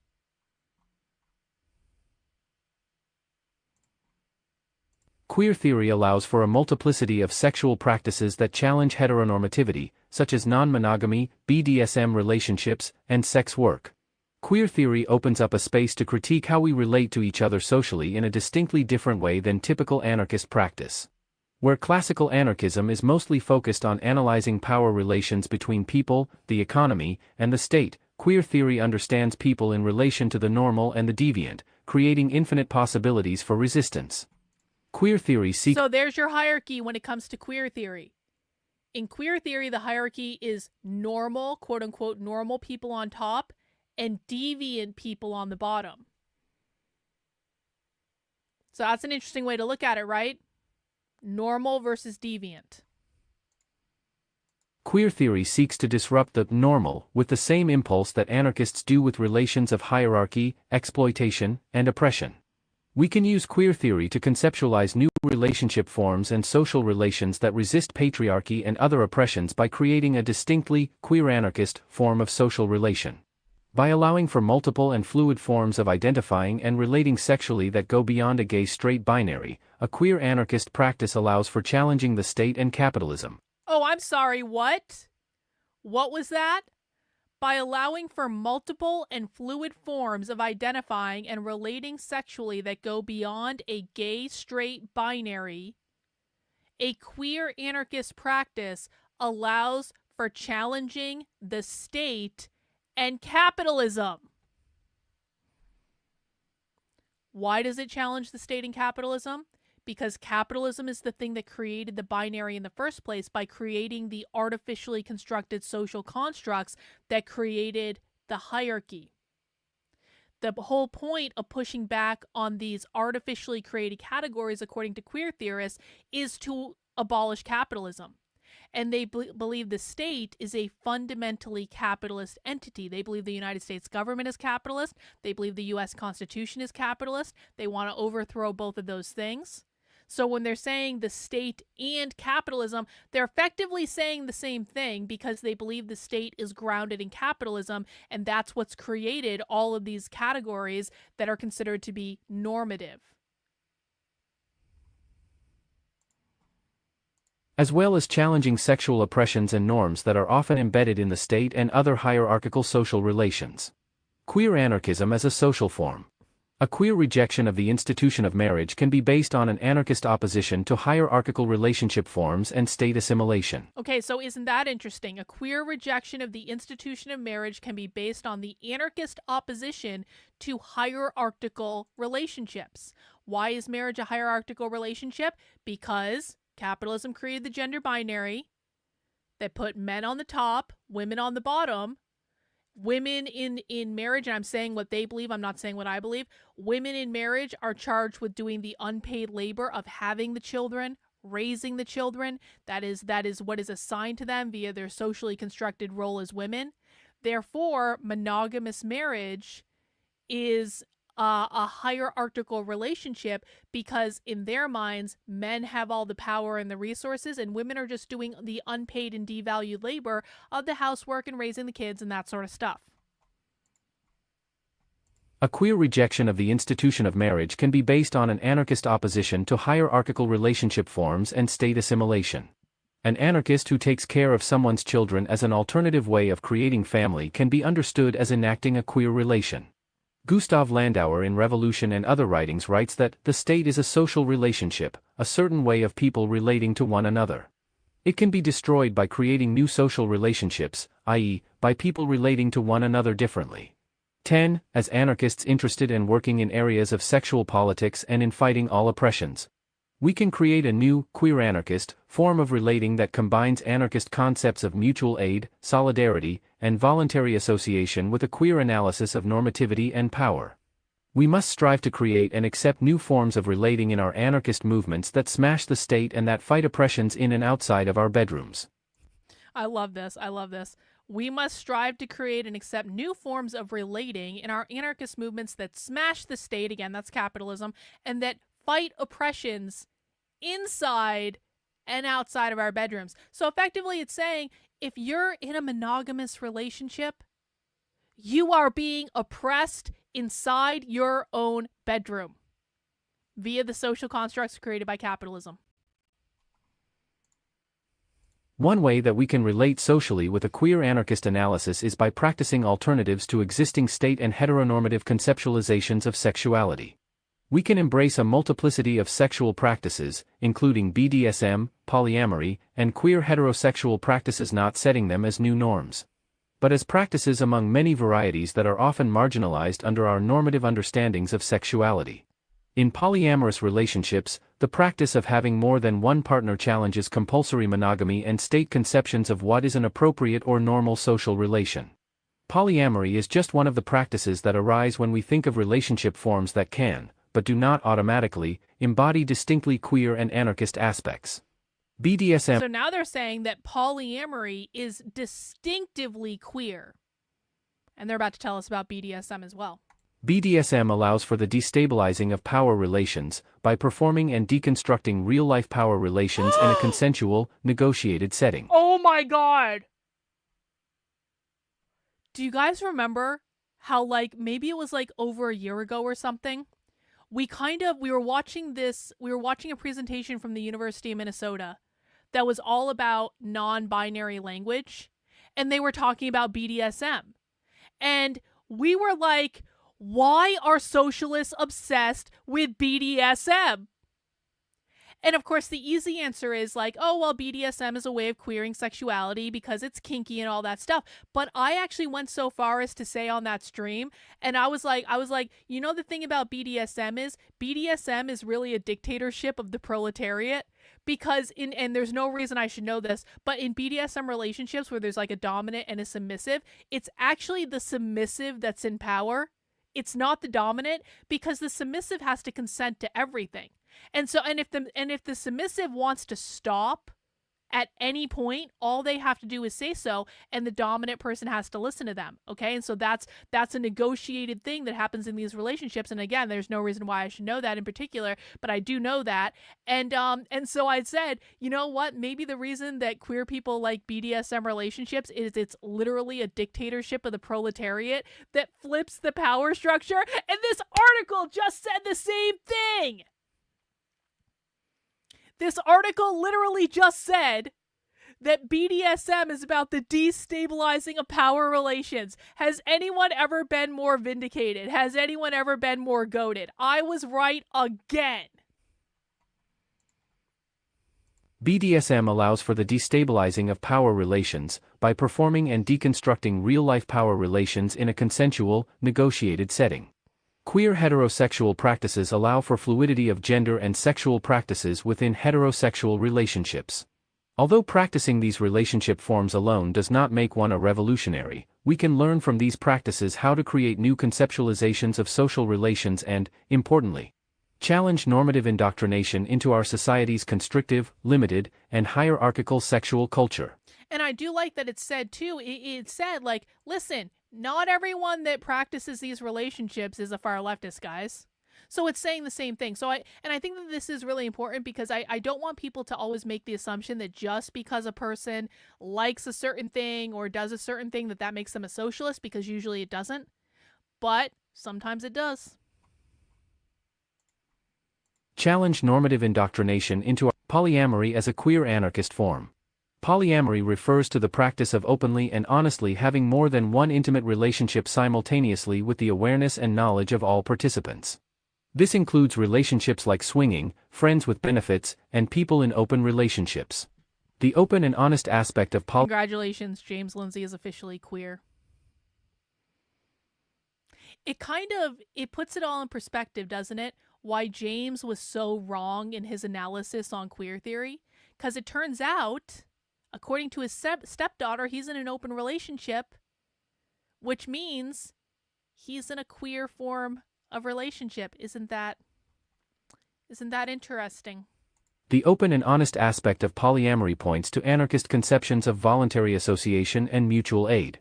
Polyamory also allows for free love in a way that monogamous state conceptions of sexuality don't allow. Oh my Emma God. Goldman in Marriage and Love. Hang on, look at this. Polyamory allows for free love in a way that monogamous state conceptions of sexuality don't allow. Remember, guys, anytime you see the term state, that's going to be synonymous with the term capitalism. So they're basically saying the types of relationships that are blessed by the capitalist state, polyamorous is it's subversive, it's deviant, it's not allowed. And that's why they want to do it, because it's not normative.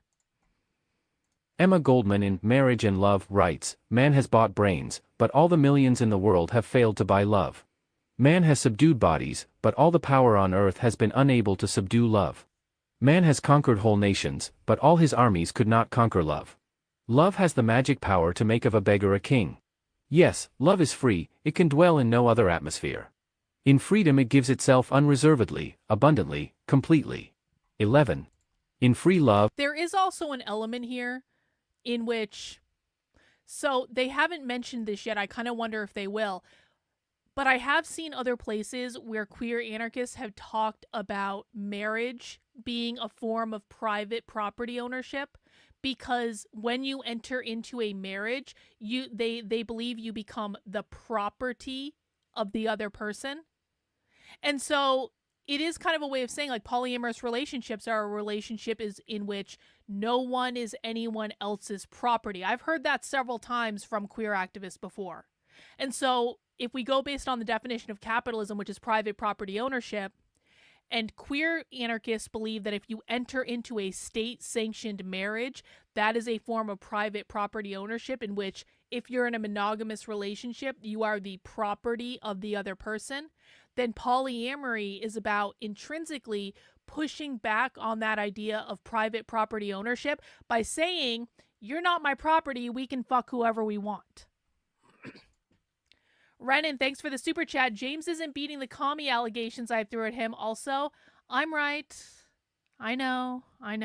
It's so hard being right all the time. I know. I appreciate the acknowledgement. Thank you. In free love, there reside anarchist notions of mutual aid. Returning to a previous point, polyamory as a form challenges conceptualizing one's partner as possession or property. See? Instead of having exclusive... I swear I did not read ahead. I swear I didn't read ahead. But it just said it. Polyamory as a form challenges conceptualizing one's partner as a possession or property. Returning to a previous point, polyamory as a form challenges conceptualizing one's partner as possession or property. Instead of having exclusive ownership over a partner, polyamory allows for partners to share love with as many partners as they agree to have. In contrast to compulsory monogamy, polyamory can allow for more than one partner, which can challenge state conceptions of what is a normal natural relationship and enacts a queer form of relation. Compulsory monogamy can refer to relationships that are produced in a context where there is pressure to conform to monogamy. Compulsory monogamy is a concept that's pervasive in our laws and institutions, where the expectation and pressure to conform to monogamy is awarded by material and social gain. Okay, so it says compulsory monogamy is a concept that's pervasive in our laws and institutions. I have an article up on the Substack, again, that's Carlyn, KARLYN.substack.com, all about the proliferation of polyamory. Because we're starting to see polyamory show up in a lot of places. And one of the places we're starting to see polyamory show up in is Somerville, Massachusetts, an hour south of me. Somerville, Massachusetts is one of the most leftist cities in the country. You may not have heard of it because everyone's distracted by things like Portland and Seattle. No. Somerville, Massachusetts is extremely socialist. Somerville, Massachusetts, a couple years ago, became the first city in the country to institute anti-discrimination laws against discriminating against people in polyamorous relationships. So you can't fire someone on the basis of like finding out that they're in a polyamorous relationship in Somerville, Massachusetts, which I don't know why you would fire a person for that anyway. I'm not advocating for that. I'm just saying that they actually made it illegal. They made polyamorous relationships a protected class. The next year after they did that, they made it a requirement to offer insurance benefits for people in polyamorous relationships. So it's not just about the two-person marriage anymore. If you're in a committed polyamorous relationship in the city of Somerville, Massachusetts, you are actually eligible for insurance benefits as a part of that polyamorous relationship. So again, that's another way where they're pushing back on the laws and policies that they believe the state has inflicted on them. Couple questions coming up in the chat. So if a person has like a kink about possession, they're turned on by the idea of being possessed. Is that kink considered to be capitalist brainwashing? Maybe, okay, I'm not sure about that. That's a good question. So would officially recognizing and normalizing polyamory be a problem to queer? No. So Julian, you're actually just, you're right on the mark. They actually do want to recognize and normalize polyamory. It wouldn't become normative is the thing. You're thinking about it becoming normative because it's recognized. It's not becoming normative because it's still deviant, because it's still like an under-practiced thing. So, but it is going to be interesting to see how they respond to that. I mean, there is a question of that. If the capitalist state is giving them those recognitions, is it still a capitalist state? I don't know the answer to that. Teresa says, during the age of free love in the 60s, was this young adults pushing back against the war? So, Teresa, queer as an anti-capitalist concept started catching on in the 60s, but it's not quite the same thing. Queer as we're experiencing it today is not hippies in the 60s. So they're two very, very different things. Compulsory monogamy is a concept that's pervasive in our laws and institutions, where the expectation and pressure to conform to monogamy is awarded by material and social gain. This is not to suggest that those who choose monogamous relationships are more restricted than their polyamorous counterparts. A critique of the ways in which monogamy has become compulsory is quite different than judging individual romantic sexual practices. Polyamory can also challenge state conceptions of possession and property. Marriage as an institution is invested with notions of heterosexual reproduction and patriarchy. Sarah Ahmed's work can be used to further help conceptualize polyamory. She writes, in a way, thinking about the politics of lifelines helps us to rethink the relationship between inheritance, the lines that we are given as our point of arrival into familial and social space, and reproduction, the demand that we return the gift of that line by extending that line. It is not automatic that we reproduce what we inherit, or that we always convert our inheritance into possessions. We must pay attention to the pressure to make such conversions. 12. Her analysis demonstrates how polyamory can challenge ideas of inheritance and possession. Polyamory as a form allows for a multiplicity of partners and isn't necessarily invested in heterosexual reproduction in the same way that marriage as a state institution can be. Isn't that interesting? I hadn't thought about that before. So they're saying, listen, polyamory is not as concerned with having kids. This is important because the left believes that the nuclear family reproduces capitalism when parents have kids and then raise them with capitalist values. So polyamorous relationships, if they're not as concerned with having kids, those relationships are going to be less likely to reproduce capitalist values, which is a form of disrupting capitalism in society, which is what they really want. Polyamory as a form allows for a multiplicity of partners and isn't necessarily invested in heterosexual reproduction in the same way that marriage as a state institution can be. In this way, polyamory can disrupt practices of reproduction and inheritance by creating new family and relationship forms not invested in sexual ownership and in becoming a part of state-enforced and monitored relations. A call to sexual freedom. One may ask, how is polyamory relevant to me if I'm not interested in practicing it? What is the point of critiquing monogamy if I'm in a satisfying monogamous relationship? By bringing queer theory into our bedrooms and into the streets, we can begin to expand what may not be thought of as in need of liberating. When folks in fulfilling, monogamous relationships consider this history of sexual repression, they have the tools to understand what it means to become sexually liberated in spite of that history. even while choosing to remain in monogamous relationships. We can liberate ourselves from confining and arbitrary gender norms and expectations in not just our romantic relationships but our everyday lives. Queer theory gives us the spaces to transgress and play with gender and question the limits of identity politics, to further consider that sexuality and other identities are not stable and don't have to be. So essentially what they're saying is, even if you're in a monogamous relationship, you should still consider the possibility of polyamory, because even if you're happy in a monogamous relationship, that's fine, but you are not restricting yourself to the socially constructed categories that capitalism has created for you, because you know that if you wanted to try out a polyamorous relationship, you could. The possibility is there. So what this is essentially saying is, this is a way of awakening people to class consciousness. It's not using that term specifically, but this is something the far left needs to do if they're going to overthrow capitalism, is to wake people up to the idea that they are oppressed to begin with, and that the system that's oppressing them is capitalism. In this case, they're basically saying, you know what, people assume that they have to be in these monogamous relationships because that is what they've been told by the state, that's what they've been told by normative values, but once you become aware that it doesn't have to be that way, you have the choice. And that's true sexual liberation. So they're basically saying you become aware of your oppressed status when you understand that you don't have to be in a monogamous relationship. So even if you choose to, that's fine. But as long as you're aware that there are other possibilities, that's what they're going for, because that's the awakening of class consciousness. Sexuality can be fluid and come in multiple forms, just as our gender expressions can be. We want more than class liberation alone. We want to be liberated from the bourgeois expectations that we should be married, that there is only a binary of men and women in rigid normative roles who can date monogamously and express their gender in normative, restrictive ways.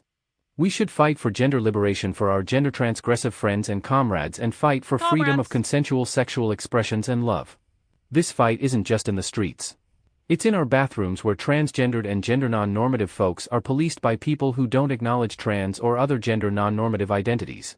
Either by reinforcing a gender binary of cisgendered identities and ignoring a fluidity of gender identities, or by otherizing transgender folks as an other gender. It's in our family structures that create bourgeois order in our lives. It's in our production of discourses around sexuality, where sexuality is seen as something to be studied under a Western, medical, biological model. It's in our meetings and movements where critical voices that don't belong to straight, white, cisgendered men are marginalized. We should create new, different ways of living and allow for queerer forms of relating and being. Sexual liberation looks different for each individual. So in my experience, I want to make this note. They said we should create new, different ways of living that allowed for queer forms of relating and being. I really want to make sure people understand this has nothing to do with sex. The act of sex. This is not about fucking, for lack of a better term. This is about social relationships.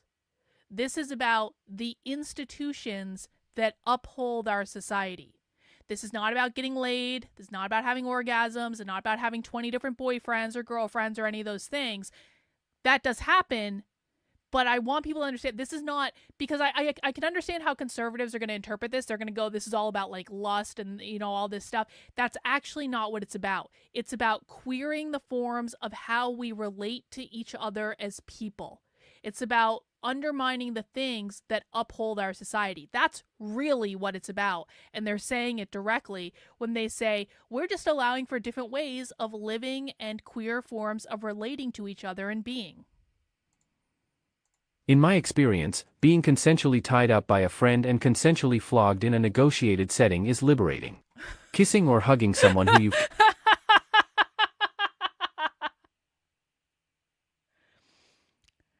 In my experience, being consensually tied up by a friend and consensually flogged in a negotiated setting is liberating.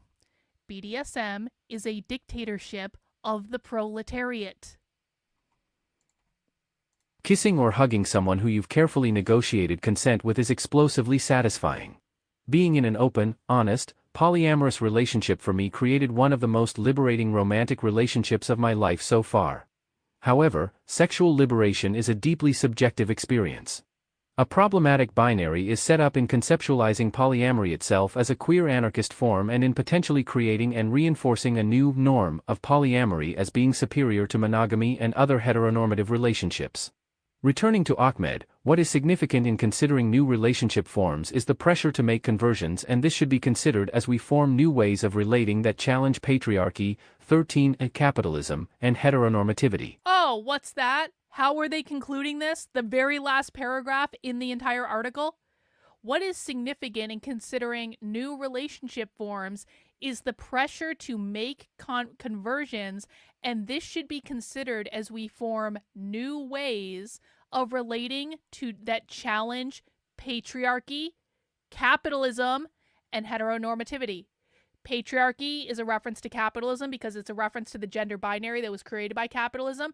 Heteronormativity in this case is a reference to normativity, which means norms that uphold capitalist values. And of course, they're saying capitalism outright, right in the middle of them. Returning to Ahmed, what is significant in considering new relationship forms is the pressure to make conversions, and this should be considered as we form new ways of relating that challenge patriarchy, 13 capitalism, and heteronormativity.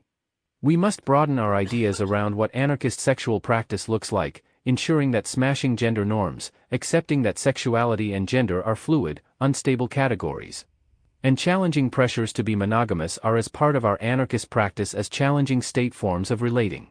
We should live, organize, and work in a way that consciously builds a culture that embodies these norms of being resistant to patriarchy and heteronormativity. This work is fundamental to our shared liberation from capitalism, but also from patriarchy, heteronormativity, and restrictive and coercive sexual expectations of all kinds. This work is fundamental to our shared liberation from capitalism is the very last sentence in the article. This work is fundamental to our shared liberation from capitalism, but also from patriarchy, heteronormativity, and restrictive and coercive sexual expectations of all kinds. There it is. There it is. And that is the end of the article, ladies and gentlemen. That is Susan's song, Polyamory and Queer Anarchism, Infinite Possibilities for Resistance. This is an article that was written in 2012.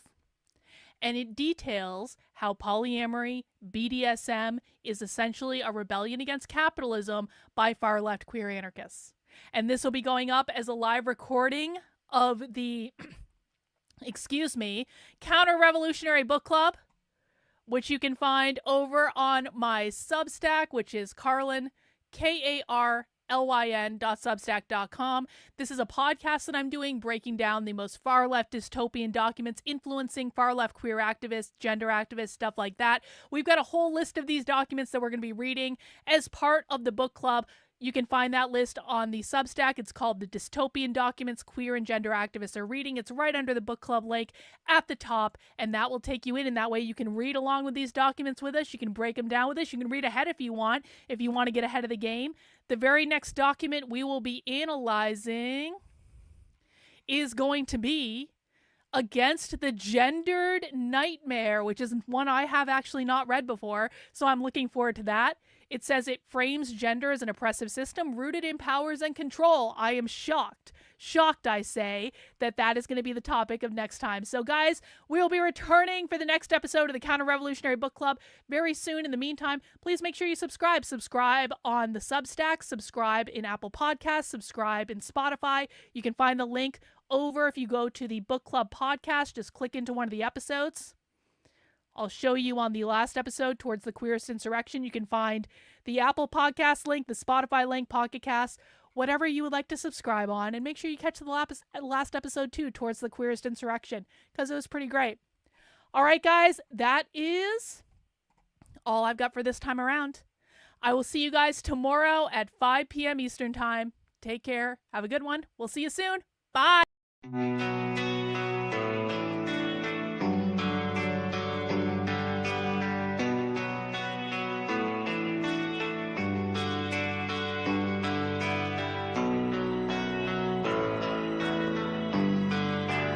How are you feeling?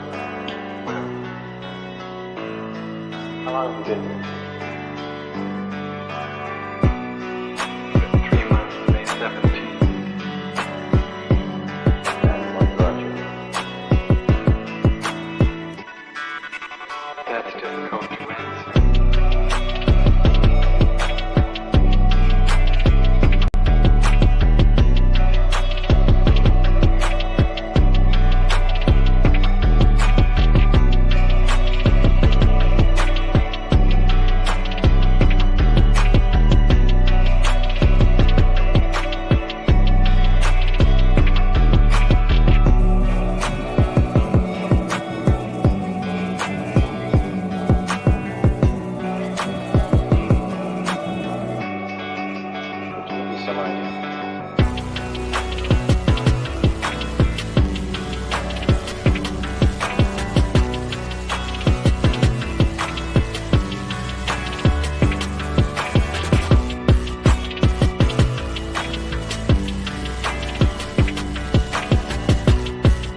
not clear.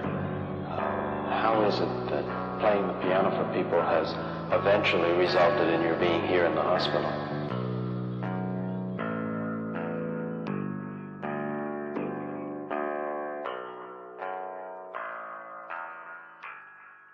That's difficult to answer.